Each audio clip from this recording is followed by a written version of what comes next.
Hey, everybody, welcome to another episode of Beyond the Case, which is a podcast for global leaders from the Harvard Business School's OPM community who join in a personal capacity and share the real decisions, failures, models that go behind building enduring companies.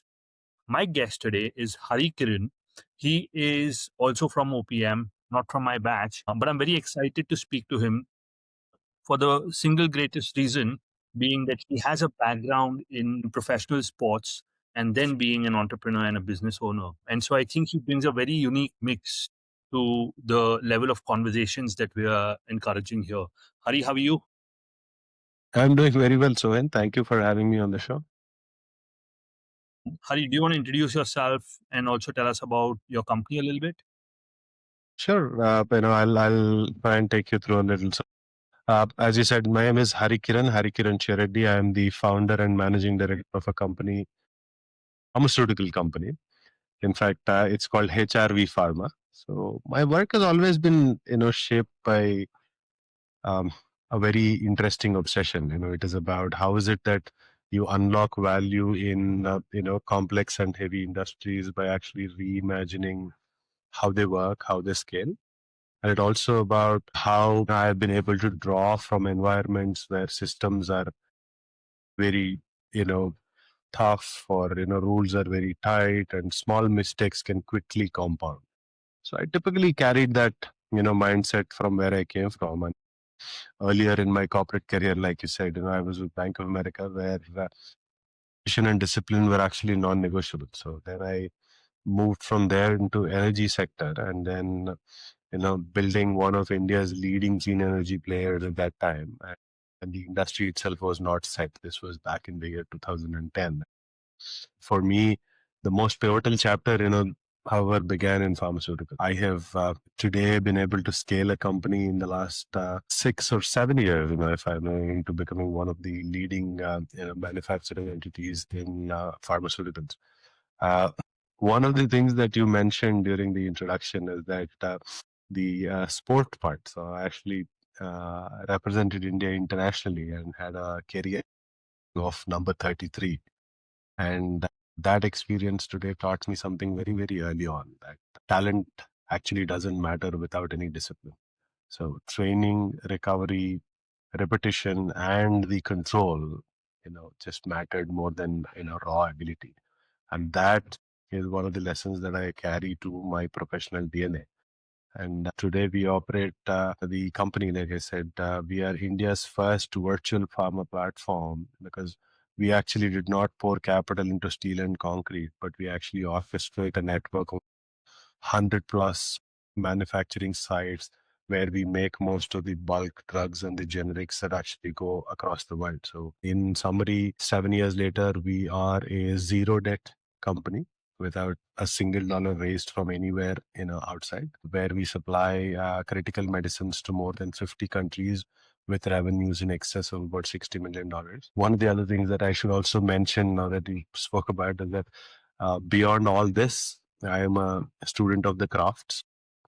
Like I said, OPM has been a very humbling journey, but I also am pursuing my PhD in pharmaceutical inventory management with a layer of artificial intelligence. So no matter how some of these things get, it's been a fun ride so far. Phenomenal, Hari. Does your family have background in pharmaceuticals?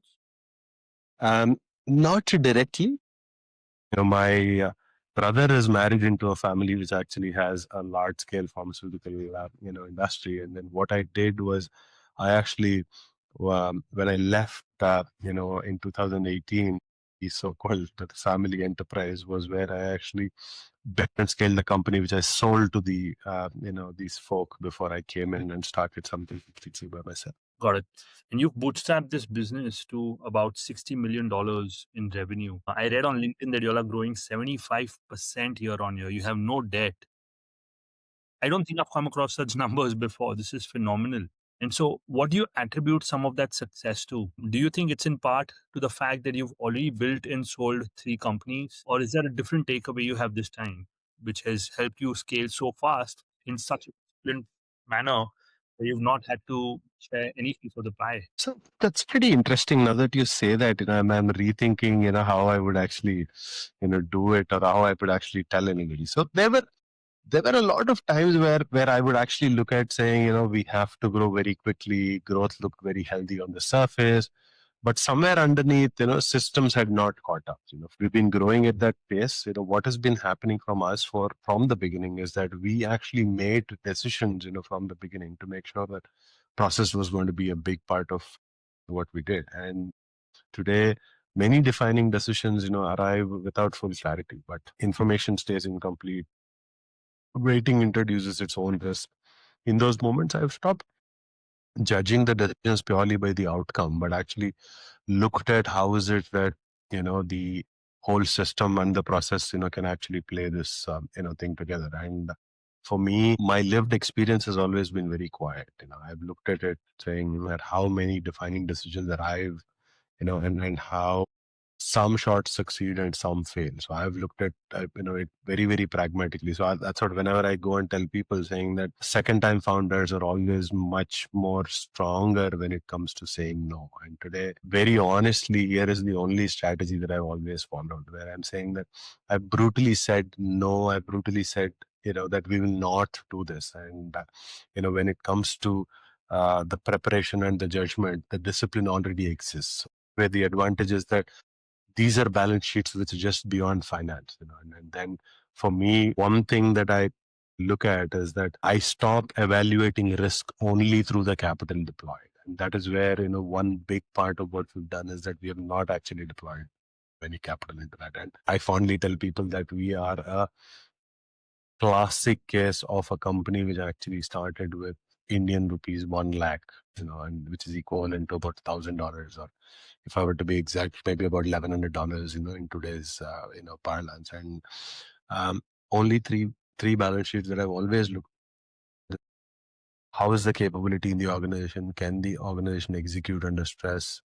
How is it that the credibility of the organization, is there? Will customers and partners, trust you when things are not in the right place? And then the third one, which is the most important thing that I actually have said, is that the relationships balance sheet, where who stays with you when the outcomes take time. So when any of these things is weak, I have often said that financial capital is something that cannot rescue you from such a situation. So it often accelerates failure. A lot of people think that raised money from people, I have a runway of about 5 years, or till that time I can try all kinds of things, but they actually miss out the other three balance sheets that I tell people, and strongly bring some of these things to the table. Is we continue to do exactly the same thing day in day out, and today our largest advertising in that of people who are part of these three balance sheets that I spoke about, the three balance sheets of capability, credibility, and relationships. So, um, like today's conversation, I think, how did we hear about each other? Somebody who actually said, "Hey, you should talk to this guy." So that's how it's been. Incredible. Um, Speaking just about the pharma industry, what has been the toughest challenge for you to scale in this industry, and how do you work through it? So toughest challenge, again, one I would bring big word that is there, which is the trust, part of it that we talk about, and today in regulated markets or in pharmaceuticals, which you would appreciate is that most of the world is very highly regulated by the industry, bodies, be it the Food and Drug Administrations of the US or Europe or India for that matter. Trust behaves like a big economic value. So today, what I've seen personally is that it shows up, in various ways. Trust today shows up in the speed at which approvals move faster. For example, they look at your name and say, "Hey, you know what, we know about this company." While we would assume that everybody has taken the same level of precautions or same level of, technical detailing, the trust part of it, does play a big role.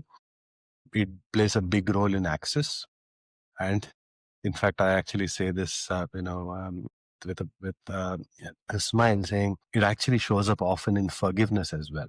Because where stakeholders stay engaged with you even if there is a setback. For example, you're trying to make a drug, not every experiment is going to be a success. So with that said, I would actually say that this has been a big part of what I have seen. As an example, two companies can look identical on paper, but the one with the higher trust often compounds faster. Every market cap carries a trust component, whether you acknowledge it or not.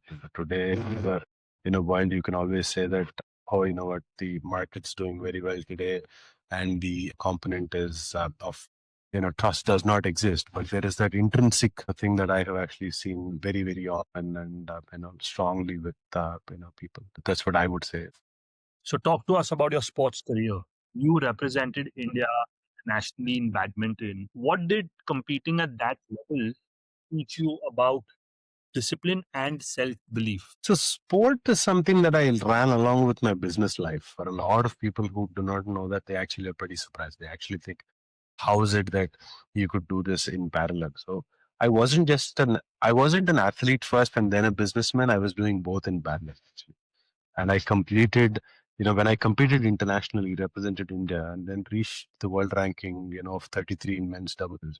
On paper, that sounded extremely impressive, but absolute grind. In fact, badminton is a unforgiving sport. In fact, there's no hiding, there's no clock to run around, no team to absorb a bad day.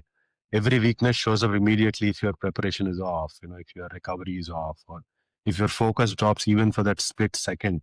Scoreboard just tells you the truth very, very quickly. And today, I'd say that what sport taught me early on and very painfully at times is that talent opens the door, but discipline decides how long you stay in the room. And, for me, training has often mattered. But what was very interesting and what I would attribute my success is to how I let recovery also matter. And while showing up did matter, but knowing when not to push, was a bigger, lesson for me. And I also did learn that execution can be very, very lonely. And when you lose, there is no committee to blame. You go back, review the match, fix what you broke, and then show up again. And the feedback loop was extremely harsh, but it was very, very honest. And in fact, it said, so those years shaped how I built businesses. I don't romanticize the intensity anymore. The systems, the preparation, and the ability to repeat the same thing. So I'm far more interested in consistency than brilliance, because in sport, same like in business, brilliance without discipline does not last very long. Even today, when I think about leadership under pressure, my reference point is not a boardroom moment. It's about the badminton court. Walking in, knowing you have prepared properly, accepting that the outcome might still go absolutely against you, but still going ahead and playing the match and playing the game. So that's a big part of what I've practiced and at the same time shared with a lot of around in the industry and in academia as well. Beautiful response. You spoke about losing in your last response. So, I just want to build on that. What did learning to lose on a big stage teach you? How did that shape your mindset for later in life? You said learning to lose on the big stage. Correct. All right. So now losing on a big stage teaches you one thing, which is what winning never teaches you. And in fact, the first thing it teaches you, in my view, is about honesty. And you can't explain it away by saying, I tried and I did not work out, but yes, the results, were out there. It also teaches, and especially in my case, it taught me responsibility. And in fact, when you lose at that level, there is no external factor. Like I said, you have to own the preparation, and over time you learn that losing is not a single event. The real loss happens if you don't learn anything from it, and if you don't go back, review what was there, or show up differently the next time. Another thing it also taught me, which has helped me personally and both, that it has taught me emotional control. And on a big stage, if you carry the last mistake into the next point, for example, you are actually losing twice. And you have to learn to reset very, very quickly. And in a match like badminton, where a quick match is about 20 minutes and a long match is about 45 minutes, you can imagine the speed at which you have to do it. So, the lesson has translated directly into business for me. And markets don't care how hard you tried. Competitors don't wait for you to recover, and you just have to go on. But finally, if I were to say, it also taught me humility. And you learn to accept that you can do everything right. And that doesn't mean that, you stop taking, the shot. You stop, going and doing something again. It means you prepare better, and then you build the systems around it, and then keep playing the long game. That's typically what I have learned from, this one, and how I have learn to lose and also learn from it. How has your definition of success changed over the years? Success. Okay. Earlier in my life, I often would say it used to be very visible measurement of it. It used to be, say, for example, in badminton, what was my ranking? And in terms of company, I would look at it, oh, what's the scale? What's the recognition? Those actually mattered to me early on. But today, especially after a few losses, and taking from your earlier question, few losses on big stage, both in terms of sport and in terms of business, I'd say today success looks a lot more quieter. It's about what we have built, can run without me having to move every lever in the system. It's about whether people inside the system can take good decisions without fear. And it's about whether mistakes can actually be assimilated without everything breaking. And then that, to me, was one way of looking at success. The other way of looking at success is that how it has become very personal. And no matter how intense some of these, moments at work get, there is a time at home, especially with watching my kids grow, or, being present for moments that don't repeat. And professionally, I measure success right now by the durability of, the system than by the speed, by trust rather than just mere applause that is coming from the outside, by whether the business can compound responsibly over time. And I still care deeply about performance and outcomes. That has not changed, but I no longer confuse visibility with impact. In fact, the reason why I bring that is that, and if I were to simply summarize it, I would say that success used to mean how far I could go. Now it means how long what I built can last, and whether it's worth the time that I took to build it. That's how I would summarize it. Right. You've had multiple exits. You're also an angel investor. And so talk to me about how you recognize patterns early. So let me break it into two parts. So what I will do is that the first part of the angel investors is what I will try and talk about how I look at angel investing as such. And then we'll move to the second part of your question and answer. One of the things that I typically have started looking up, especially in angel investing, is about not looking at ideas of markets. And I wanted to always make sure that the founders were at the front, and also the execution discipline that you got it. And looking at how founders actually manage capital and how much they're willing to raise and how is it that they're looking to spend. So that's one thing that I have looked at in founders, and especially I also look for self-awareness. Also know that founders don't need all the answers. In fact, when somebody can actually come in, to a room and say, I don't know. And that is something that a lot of founders, take a while to acknowledge. And what also happens is that they don't do it till it is too late.